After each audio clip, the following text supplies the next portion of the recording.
Welcome to the CMO Spotlight. And today I'm here with Aron North, who's the Chief Marketing Officer for Mint Mobile. Welcome, Aron. Hi, how you doing? Doing well, thanks. I'm so excited to have this conversation with you today. I wonder if we could just start the conversation with you telling us a little bit more about Mint Mobile. What is it and what's it all about? Yeah, absolutely. So Mint Mobile is a wireless carrier, just like you're familiar with T-Mobile, Verizon, AT&T. The difference with us is that we don't own a network. We're what they call a mobile virtual network operator, uh, jargon, right? So MVNO. But we piggyback off of T-Mobile's network. So we buy wholesale from them. And what makes Mint special in the wireless space is that we're the first D2C wireless brand. So we sell, almost all of our businesses online, and Mint has been growing incredibly fast because we have a really fantastic consumer proposition where wireless, the entry point is $15 a month. And over the past 6 years, we have just grown and grown and grown to a point now where, hopefully a lot of listeners or viewers know the name Mint Mobile. Awesome. Absolutely. Well, it's a brand that I definitely had heard of. And, I think a lot of our listeners have too. So tell us a little bit more about your role as Chief Marketing Officer. What does that entail? What is your team like, et cetera? Yeah, we had a huge milestone in the last couple of months. The marketing team has now surpassed 100 people, which is Wow. incredible. Yeah, I Awesome. actually went back to when we started and there was 11. So it's an interesting, great place. My role as Chief Marketing Officer, I oversee a lot of all of the marketing function, of course, which here is brand marketing, direct to consumer, which is like a three-headed beast, if you will. It's media, e-commerce, and retention, so the full customer life cycle. I also have a full service in-house agency, so full creative shop in-house. We've got consumer insights. It's a really, really rich and robust group, which is really fantastic. It manages both our Mint Mobile brand, our Ultra brand, and then some other special projects we have in-house. And my role in particular is very unique here in that I am not exclusively the Chief Marketing Officer. I am also the commercial owner of the Mint Mobile and Ultra mobile businesses. And really what that means is I'm the sort of like single person accountable for the business health and the business growth. And having a direct to consumer brand like Mint, which is heavily reliant on media and performance marketing, it makes a lot of sense there where, the way I explain it is a lot of times I'm often faced with a decision of deciding who wins. Is the company going to win or is the consumer going to win? And the goal for me is to find solutions where both win. So it's a great, fun gig, and we're doing really awesome marketing work. And I think the cool thing about the sort of commercial owner CMO thing is that we have an opportunity to build marketing into the products itself, which makes it so much more fun, to be honest with you. So just having a blast over here, building the brands. Cool. I like that. And so you've had a pretty interesting career journey. I know after college, you started on the agency side, and then you became an entrepreneur, and then you went to the client side. So just give us a little timeline of your path. Yeah. So my first decade was at agency. It was at 4 shops, I believe, if my memory serves me right, but like bouncing around from consumer to shopper to traditional like advertising agency, trying to work in different sectors and really getting to learn the marketing process, right? Like learning how an agency creates ideas and works on programs. And the great thing about agency is you get so much exposure there because you have multiple clients in-house and you can cross-pollinate. So that was really fantastic. But it got to a point where I could sort of see like the agency business, it's a tough business to be in. It's a young man's game for sure, a young woman's game too. But it's just hard. It's a grind. And I added to that grind. I was actually at agency and I went back to school and got my MBA, knowing that, at some point in my future, I would move to the client side. And while getting my MBA, I actually took several entrepreneurship courses and wrote a business plan for a business I had been introduced to through the agency, and it was a beverage business. It was, in essence, we were making the first super premium cocktail mixer ever. Like, this was at a time where Belvedere and Patron and the super premium liquors were all the rage. And the concept was, if you have a super premium liquor, wouldn't you mix it with a super premium mixer? Wow. So we did that, started the business, scaled the business, and had real success. So much so that, like, I left my job at agency to do this, and sort of taken that plunge. It felt like we had landed multiple national accounts, both on premise and off premise, saw like volume climbing and got real excited. And then it just plateaued. And it was tough. So went back to agency side, did a few more years there, and then had the real pleasure of joining Taco Bell. When I made the leap from agency to client, I did that at Taco Bell and joined right in the middle of their big beef, the bogus beef lawsuit, where somebody had claimed their beef wasn't actually beef and this and that. And I was in the interview. Actually, my soon-to-be boss made me do a creative critique on the work presented by the agency to her on how do you react to this bogus beef lawsuit. And not only did I have to explain what concept I chose, but why, and, you know, et cetera, et cetera. And talk about like an amazing run. I was there when we launched Doritos Locos Taco. We launched breakfast. We were just sort of like a brand that was socially very, very relevant for a number of years.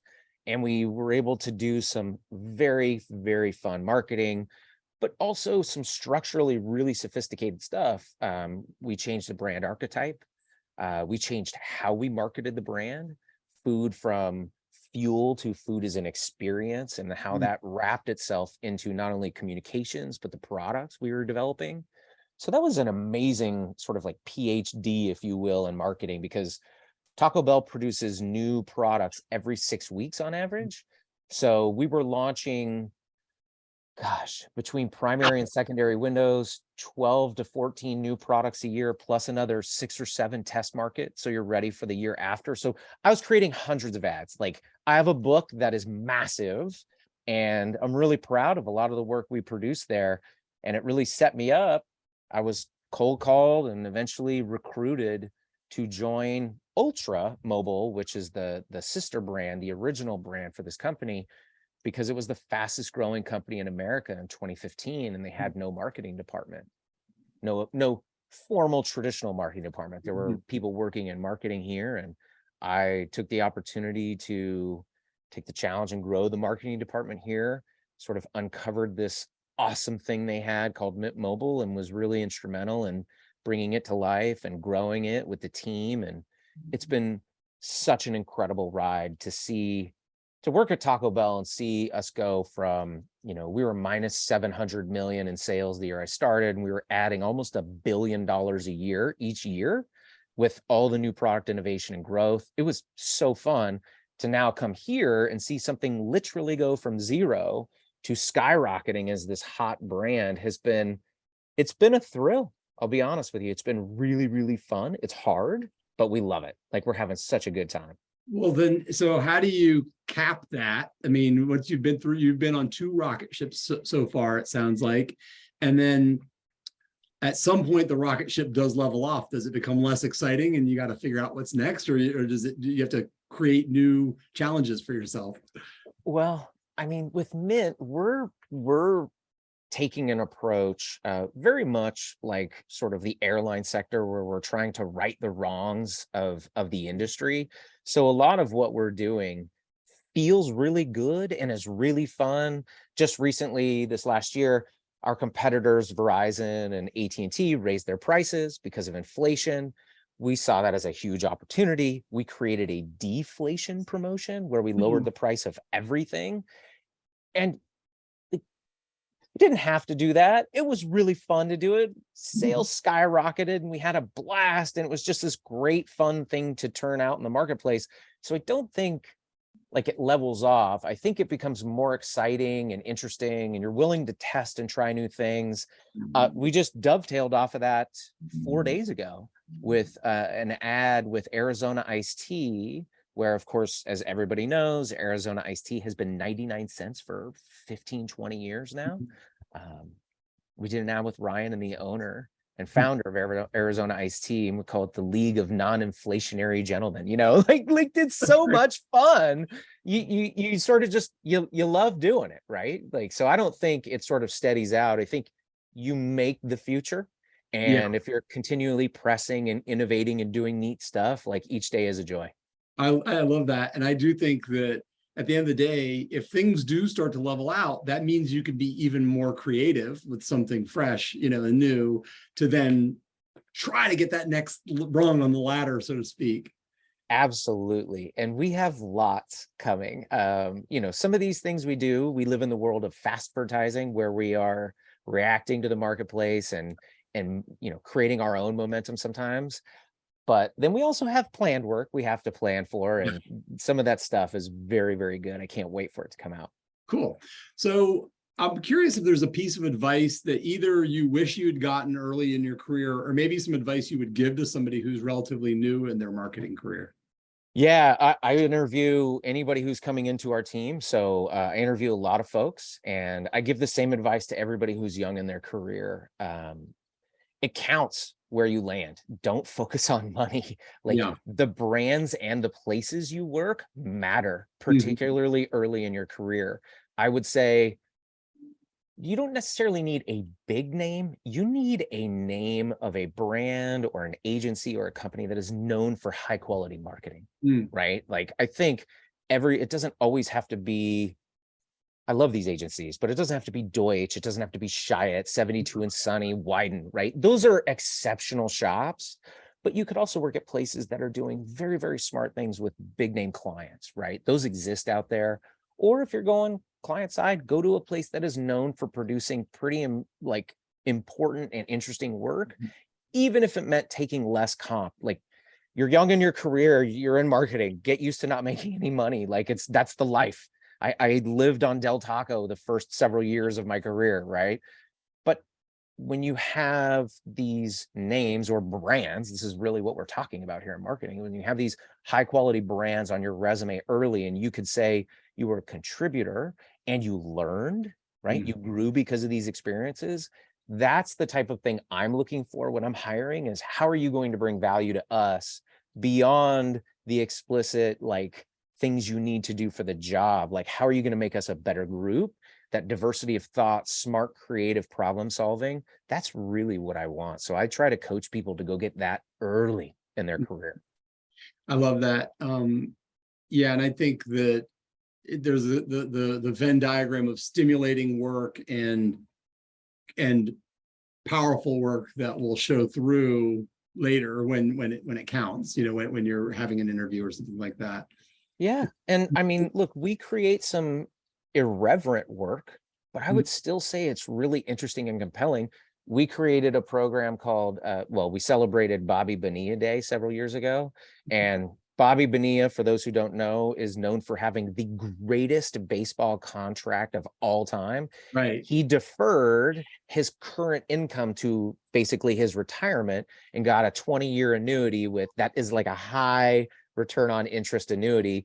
So we don't have contracts. So for this one day, we celebrate it by creating a 20-year contract. So you bought 20 years of wireless. It was a joke. It was really fun. It was light, but it was very, very relevant for the day. It was like irreverent, fun marketing. Lo and behold, we sold almost 150 of these, which means we are now providing wireless for the next 2 decades for a bunch of people at bare bottom price. But that kind of creativity comes from anywhere, and you want to work on work like that, and you can come and show it off and explain how you could create these things when the ideas happen quickly and they matter, right? They get our brand into the relevance of the day. That also makes the implication that you all are going to be around for a lot longer than 20 years, and so that's great too, because it reinforces another message that maybe was secondary, but fun, but also secondary messages. You can count on us to be there. Yeah, absolutely. Yeah, absolutely. I believe that everybody has a superpower, and I'm curious what you feel your superpower is.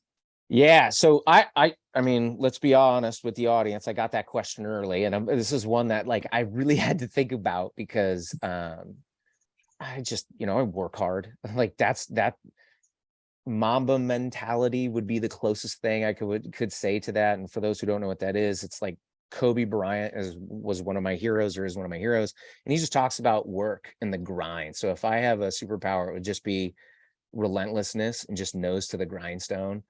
I don't have that gift, never did as a child, of just things coming easy, like I had cousins and family members who could just sort of got it. I've always had to work real hard. And I think that is the superpower I'd have, is just like relentlessness of just, grinding it out. And it takes that sometimes. Yeah.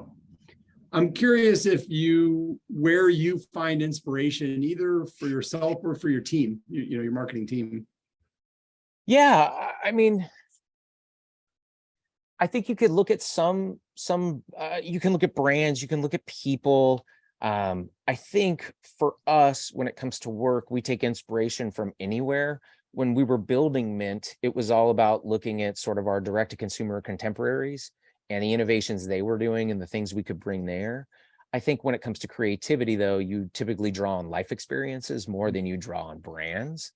A lot of times we'll sort of have these clarity moments where our team, we're off-site working on some project or some brainstorm, and then there's a light bulb moment. And I think the way we get there is by getting out of sort of our day-to-day and the mundane. And we all live in these screens now and interacting like real people. That's where we can draw inspiration. And I think for us, we have a pretty, we have a team that's East Coast, West Coast. We have different schools of thought and upbringing, and that diversity of thought really brings and fosters like innovation when it comes to creativity and promotions and things of that such.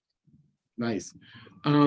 So I'm curious if there's some specific values that you either want to demonstrate, or maybe values that you demand. You mentioned that you interview every candidate that's going to come work on the marketing team.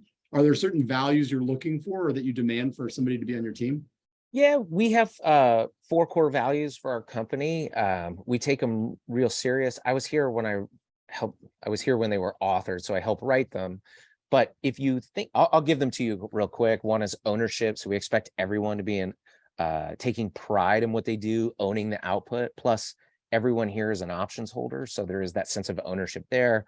We like people who are action biased. So we use data to drive decisions, but we will cut before we measure twice sometimes if we think there's opportunity. Embrace the adventure. I think with a company like this that's growing like crazy, you sort of have to be okay with this ever present change. And then the last one is invent and simplify, which is really around the types of innovations we love, right? So we want you to be adventurous and invent, but do it in a way where it betters things. And typically simplification is that. But when you take all those core values and really lump them into something, what we're talking about, in my opinion, is the entrepreneurship mindset, right? Like you have people who coming in who are self-starters, who are excited, motivated. They're not waiting for the next thing. They've already thought about the next thing and they're excited to start thinking about the thing after that. Like those are the people who really succeed here and I think do well. My people philosophy is stolen from Ryan Partnership. It's FBNA, free beer, no assholes. That's great. Dave Ryan used to sign off on it. I'll never forget asking him what it stood for, and he explained it to me. And it's basically this. And it's very true agency. I think it's true as well in a startup, but free beer, everybody works incredibly hard.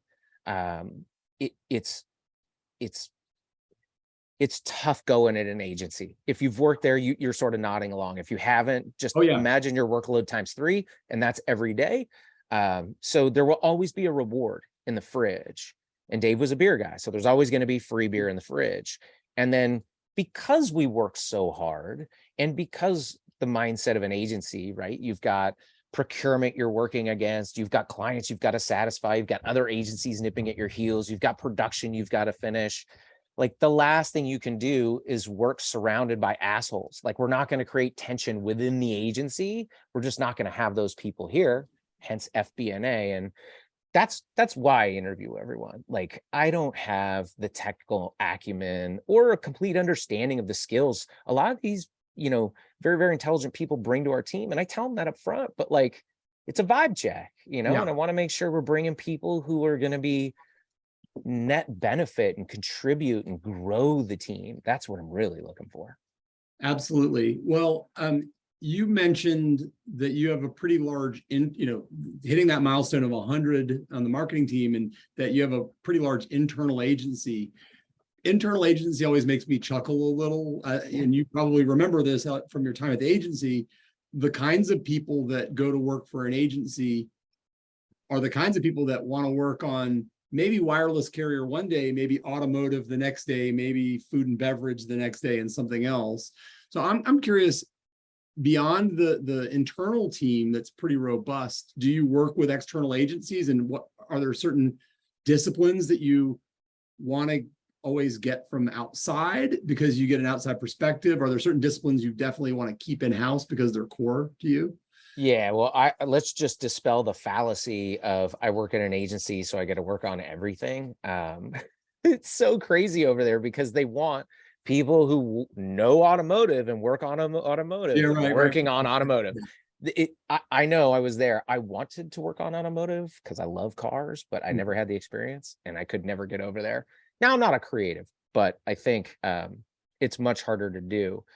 But you got a couple questions there, and they're great ones. So first off, there has been a massive shift in the caliber of creative working at client side. I was at agency, 10 years ago, over 10 years ago, and I was watching people leave going to FANG, right? Facebook, Apple, Netflix, Google, like everybody was leaving to tech.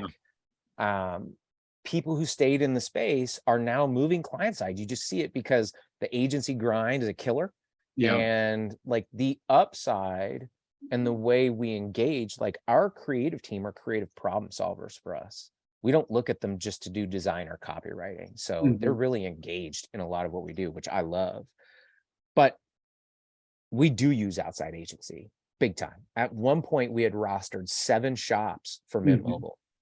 Now, those agencies are all specialists. I've never been able to get my head around, we can do it all for you, having worked at agencies who claim they could do it all for you. They always claim it, right? Yeah, I was in the pitch meetings. I'm like, no, we can't.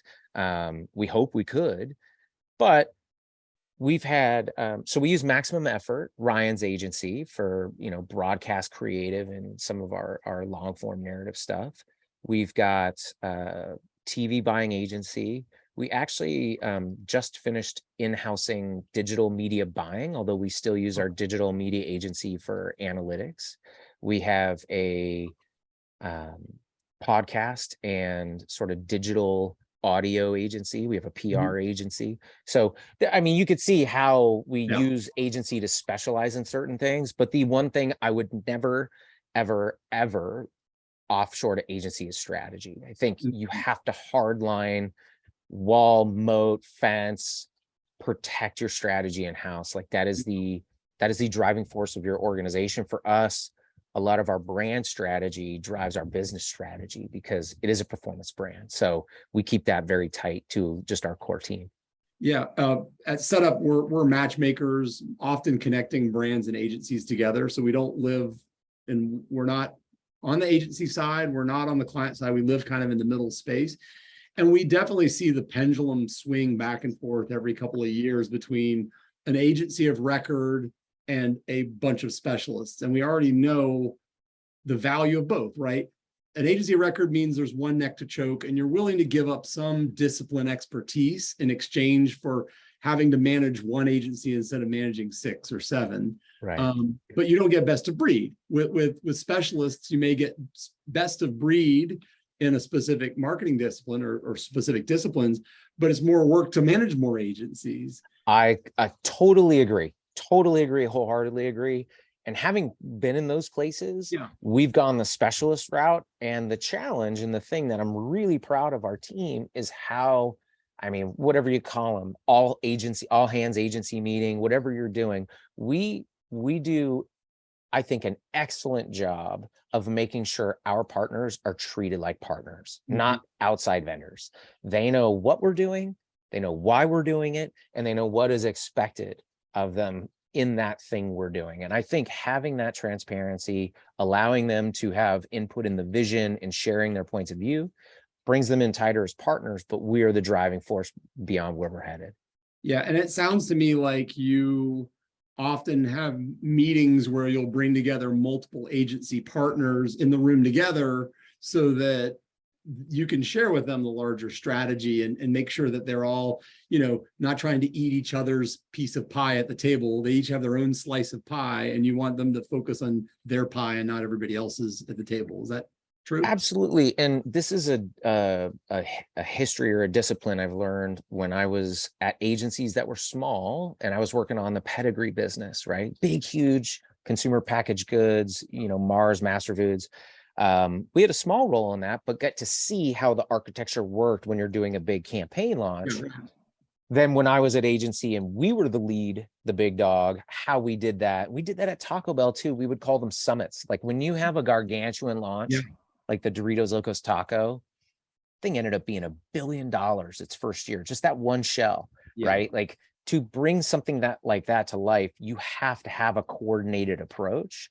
And having flexed that muscle many, many times, we're doing that here. And the team here is exceptional at it. And whether you work at a big client or a big agency, if you're working on big programs, you need this level of coordination in order to get outsized returns.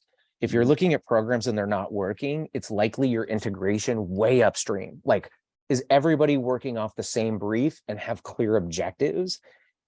And when everybody understands everybody else's objectives, they know what they're focused on and how their piece fits into the bigger, the bigger vision. I think that's critically important for your partners. Yes. All right. This may be an easier question for you, given what you told us at the outset of the conversation, which is, as marketers, we often work with non-marketing functions within the organization. And so in some cases, we sort of have to prove ourselves or demonstrate the value of marketing to the CFOs, the CEOs, So I'm curious how you demonstrate the value of marketing to those that are not in marketing. Well, you're talking about Riz and David. So for me, I just put a name to the title. That's our CEO is David Glickman. Our CFO is Rizwan Kasim. They're co-founders of the business. And the craziest thing is that when I started here, neither believed in the power of brand, right? So it was a very interesting first couple of weeks here. I had some great conversations with David. He was just like, I don't believe in this. You're better off just not doing this and keeping the price low. And Ultra had grown phenomenally well because of that. It was the fastest growing private company in America. So hard to argue with results. Right. He's proving his own point. Right. Yeah. But like, we started small. When we launched Mint was going to be a consumer brand. So we knew we had to do it differently. Started very, very small, built trust, and took a high degree of accountability. Things didn't work. Like when we were on the onset of Mint, our approach, like the business strategy, was to test multiple approaches and see if you could actually sell wireless online. We had very small budgets, took high degree of accountability for things that failed. Okay. Right. Jumping in front of the failures and saying, that was mine. Here's what I learned. So why did I fail? I failed fast. I failed small. I failed forward, and I failed smart. So here's what we're doing next. Right. And because it was low risk, we were able to do lots of these things. And I've been there over 6 years. So I've built a high degree of accountability, and we all appreciate the power of brand now. And it's not something that happens overnight, but it only happens when you engage your partners. Like, we're a great high functioning leadership team. We're very transparent with each other. When the numbers are bad, we talk about why. We don't make excuses. When the numbers are good, we celebrate them, and we still talk about why, so we understand it, right? But like, you cannot disengage. Like, those two functions, the CEO and the CFO, are absolutely critical. The COO, JJ, and I also have a phenomenal relationship because the marketing ops, like interwovenness and necessity to have partnership there to get stuff done, is critical. But if you don't have strong leadership and partnership at the leadership level with your CEO and CFO, you're up for a really tough task as a chief marketer, because it is sales overnight and brand over time. Like, you have to do both. You cannot only do one. And typically your CFO is looking for the performance marketing to hit the next day, but you have to also, like, reinvest. You can't always be cultivating. You have to fertilize. So we always talk about putting pennies in the brand bank, right? How are we building what we're doing for the future? We may have some stuff coming out in very short order that are brand builders. They still have expense in them, but you're doing it for a long-term goal. Yeah, it's like an annuity. Well, it's interesting for what I hear from you is, it takes me, let's say you were brand new in the position, and the rest of your team is a brand new team instead of a high functioning team.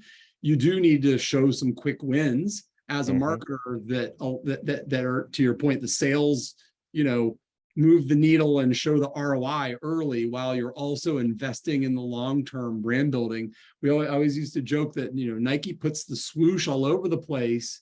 It's long-term lead gen, because eventually they hope you'll walk into a Foot Locker and you'll choose the swoosh instead of the 3 stripes. Right. But they're not trying to sell you a shoe today. They're trying to plant the seed for a future purchase. And, we talk about this a lot, and I think this is maybe a misstep marketers make, in that, I'm running TV, I expect sales to go up. Well, it's like, should you be judging television by sales conversion? Right.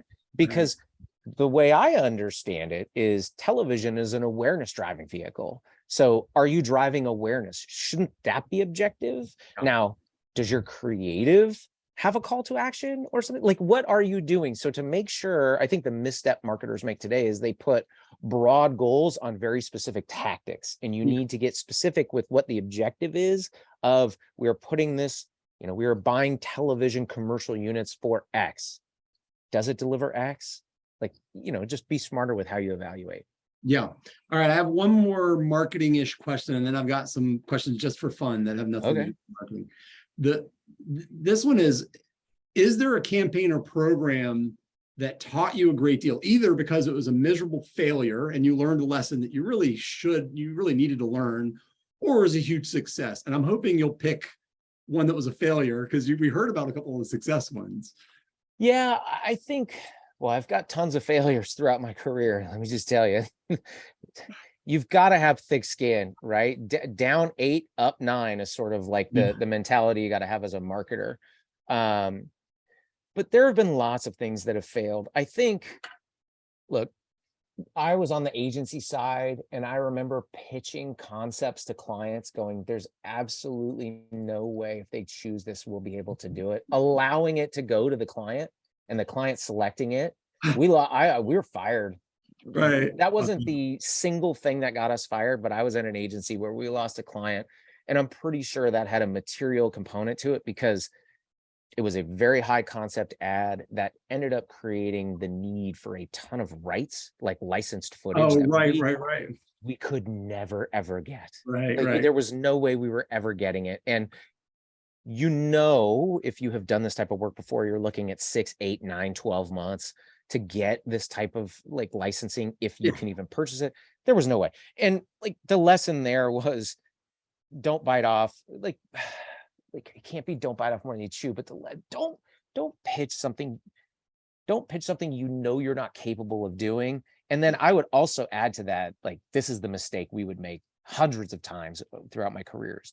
Don't present work you don't want selected. Yeah. Like, don't put a safe concept in there just so you have a safe one if you don't want it to be selected. Because holy shit, it has happened to me where I'm like, no, the worst possible outcome. Right. We could have left this. They picked my third favorite of the group. Right. Like the one we should have not even brought. Like, we brought it just so we filled out the portfolio of work. And I'm like, oh, we've made a mistake here. So don't do that. That's part of the fun of it too, Aron, is man, they picked the third worst, the worst of the 3 ideas. Now, how do we make this shit sandwich work for for the client? Yeah, it never works. That brings a whole layer of challenge that you never anticipate when you can. All right, so I'm curious if there's a sports team or a band or a movie or a book or a quote that really inspires you. And what is it about that that inspires you? I've sort of already given it to you. I'm a diehard Lakers fan, and Mhm. sort of my idol was Kobe, and Yeah. it's sort of this Mamba mentality, this relentlessness. Like I with social media, you can get bits of your heroes, basically sent to you every day, right? So I've Yeah, seen a right. lot of his speaking, and like this idea of I will outwork you. No matter how hard you work, I am going to outwork you. That is like, to me, that's sort of my mantra and approach. Now, I don't make my teams do that. I know it's one of his failings was that he Yeah. expected everybody to deploy that. And I know it's not possible. I don't even know if I do it to his degree, but I do try to outwork all the competition. And that would be the thing I would say, sort of like my mantra is just, I'm going to outwork you, uh, period.